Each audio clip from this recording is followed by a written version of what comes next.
জুবাইর, আমি এখন দাঁড়িয়ে আছি বান্দরবানের রেইচা ইউনিয়নের গোয়ালিয়াখোলা থেকে রেইচা টলিপাড়া সহ বিভিন্ন এলাকাগুলোতে আমরা সকাল থেকে দেখেছি নির্বাচনী প্রচারণায় বিভিন্ন প্রার্থী নেতাকর্মীদের উপস্থিতিতে আমরা লক্ষ্য করছি। সব জায়গায় এক পাহাড় থেকে অন্য পাহাড়ে তারা প্রচারণা ব্যস্ত সময় পার করছে।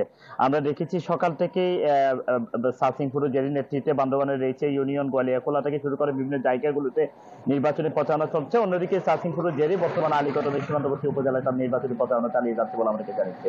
আমরা কথা বলেছি এনসিপি প্রার্থী সোজাউদ্দিনের সাথে। তিনি আমাদেরকে জানিয়েছে তিনি আলীকদমের বিভিন্ন সীমান্তবর্তী পাশাপাশি লামা উপজেলার বিভিন্ন ইউনিয়ন বোর্ডে তিনি তার নির্বাচনী প্রচারণা চালাচ্ছে। ইতিমধ্যে তিনি সুশীল সমাজ সহ বিভিন্ন সমাজের সাথে তার বৈঠক সম্পন্ন হয়েছে বলে তিনি জানিয়েছে। এবং আমরা কথা বলেছি জাতীয় পার্টির যে প্রার্থী আবু জাফর মোহাম্মদ ওয়ালিউল্লাহর সাথে। তিনি আমাদেরকে জানিয়েছে তার প্রচারণায় বান্দরবান শহর থেকে শুরু করে বিভিন্ন জায়গাগুলোতে তিনি প্রচারণা চালাচ্ছেন। বিকালে তিনি পৌর এলাকায় প্রচারণা করবেন বলে জানিয়েছে। অন্যদিকে আবুল কালাম আজাদ ইসলামী আন্দোলনের প্রার্থীর সাথে কথা বলেছি। তিনি বলছেন নাইকনচুরি, সোনাইছড়ি, গুন্দম সহ বিভিন্ন এলাকায় তিনি প্রচারণা চালিয়ে যাচ্ছে।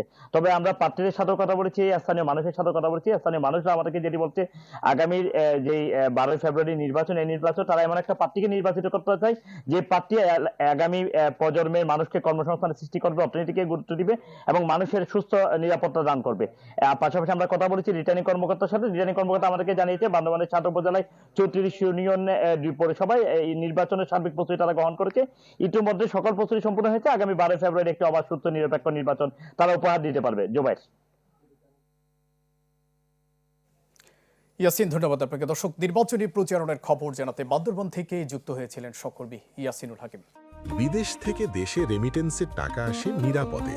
তাই আজই আপনার আপনজনকে বলে রাখুন, রেমিটেন্সের টাকা যেন শুধু নগদেই পাঠায়।